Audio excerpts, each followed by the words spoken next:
Hey guys, Tracy here, Kansas Garden Guy, Summer Pig Farms. How are you guys doing this afternoon? Well, I am here, standing in the middle of my glorious hoop house. Not bragging, just pretty happy. We're going to take a little tour here, and I'm going to show you what I've got going on the farm now. And then, as you guys did see earlier, I just built that garden bed right there. What we try to accomplish here, for you guys that are new to my channel, this is not a no-till channel. This is not a till channel. This is do what you have, flies. Do what you have to do to get what you need accomplished for your area of the country. That's what this channel is all about. I do a little tilling.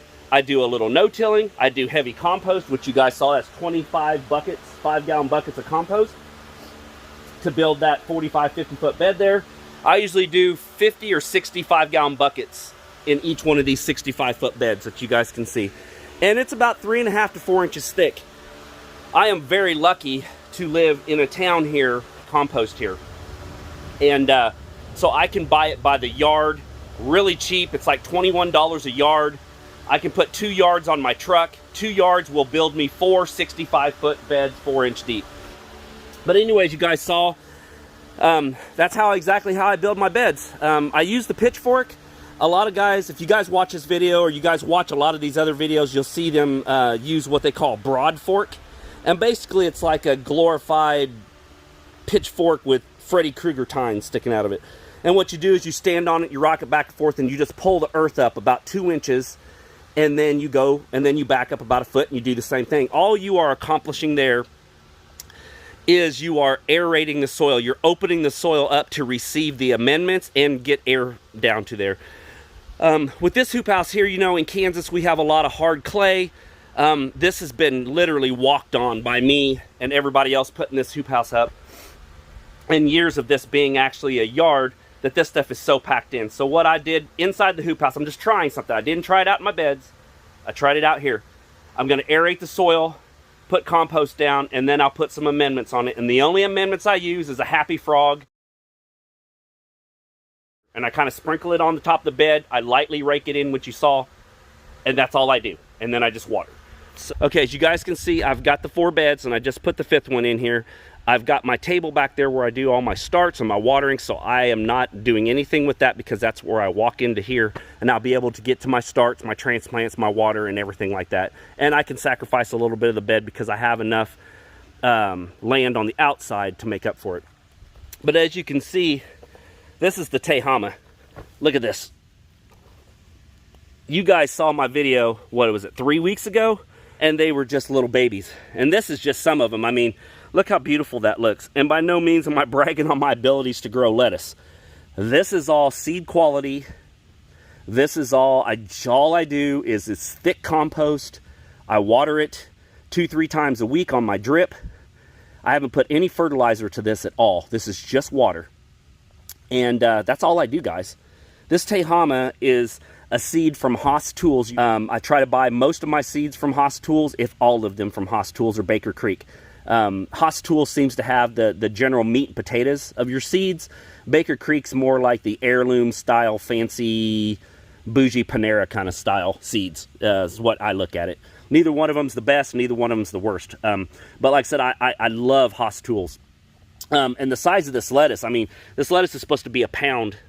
As you see, it looks beautiful. I haven't had any issues with it at all. It's heat resistant. That's the reason why I started growing these types of lettuces, because they are heat resistant. So inside of the hoop here, it gets pretty hot. 100% germination, straight off the box.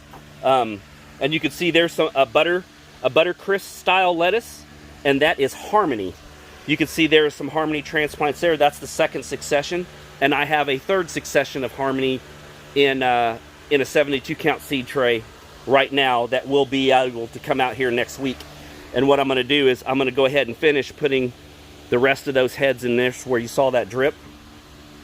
And then on the back side of this, I have a wildfire lettuce and a regular greenhouse lettuce style mix from Johnny Seeds that I've got thrown in here a couple days ago. And you can see it's watered in. Every day I water it a couple times a day just to make sure it's wet, because it does get pretty hot in here. So this stuff ought to germinate pretty quick, I would think.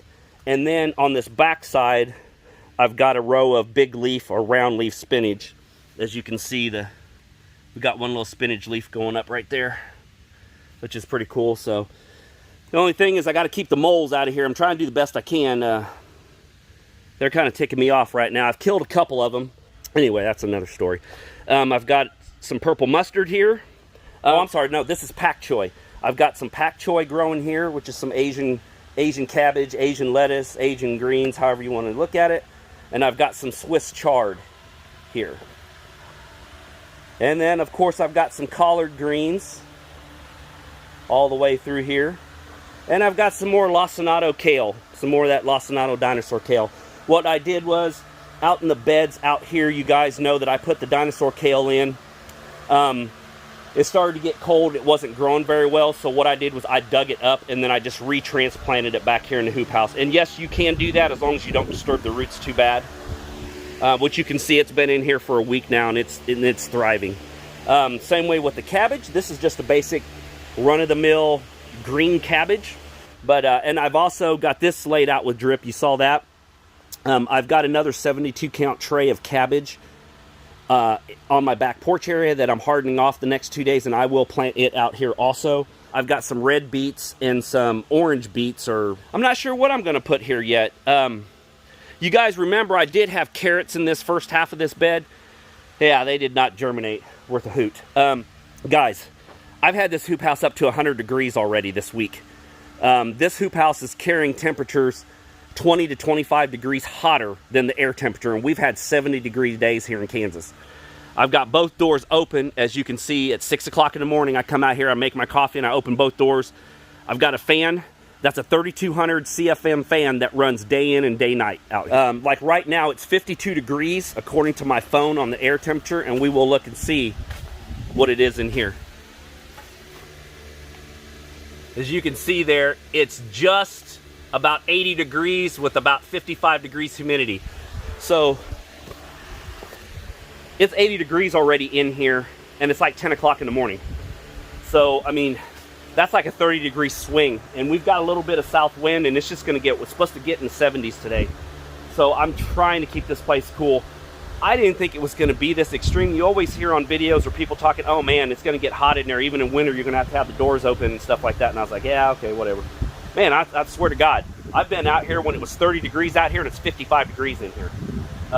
So, I mean, that's amazing. I'm gonna be able to extend all of our growing season this winter. Anyway, it's helping us get a lot more stuff growing here. So let's get this camera turned around, I'll show you what I've been up to. All right, so as you guys can see, I still have the kohlrabi here. I've got frost blankets, of course, so if it does get super, super cold, I'm gonna cover it up. And you can see it's doing pretty decent. I mean, it's starting to put bulbs on. And thank God we've got these 50 to 70 degree days. This is gonna make this stuff just go crazy. So shot some water to it yesterday. Still have never fertilized this stuff. Shot some water to it, and we'll see what happens. But as you can see, all my beds are winterized for the year, and all I did was I pulled all the radishes out, everything out, and I laid it on top there, raked it in, and I just put this back landscaping fabric back on top of it and pinned it down. Hopefully that will break down over the winter. It will feed the soil. Next spring I could dump 4 or 5 buckets of compost on there, rake it in, and boom, I could start getting right into planting. So see the minions still there. We've got this completely tarped off to try to kill this grass. So next spring I'll come through here and I'll probably lightly rototill this just to incorporate the dead grass in. We'll let it sit for a couple weeks, and I'll build my compost beds, put the wood chips on just like we did out here, and we'll have another 10 beds out, 10 50-foot beds out here. So that'll leave me with 7 65-foot beds, 10 50-foot beds, 4 65-foot beds in the high tunnel, and about a 50-foot bed in the high tunnel. And that's just my winter garden. I want to double or triple my cucumber and tomato production. My goal is 1,000 tomato plants. That's my goal. So if I could add another couple 100s up there, I could almost get to 1,000 tomato plants. So that's my goal. That's what I'm going to push for this year. You may think I'm silly, but that's what I'm pushing for, is 1,000. I did get the fence, part of the fence put up. As you can see, I got the wire stretched on the bottom half here, and I also got the wire stretched on this side. I ran out of wire and get me another 100-foot roll of this 60-inch welded fence. so I can go ahead and finish this one out and finish this one out. I'm not in too big of a hurry right now because I literally have nothing out here but kohlrabi, and I keep the hoop house closed. So there shouldn't be any deer or anything like that coming up here. And with my hound dog running around out here, I usually don't see any skunks, possums, or rabbits anymore. But guys, that's all I've got. So I just wanted to do a little video, showed you what I was doing today on Friday since this beautiful bluebird Kansas sky. It's amazing. All the leaves are falling. As you can see, I've got a hot mess of leaves going on out here. I got to get this raked up and then get put into the compost pile to make me some good soil. And that's where I'm going to leave the video today. Guys, make sure you guys like the videos, subscribe to the videos, and if you are a subscriber, thank you so much. I appreciate your support. Anyway, guys, have a good afternoon. Be safe. God bless. Thanks. Bye.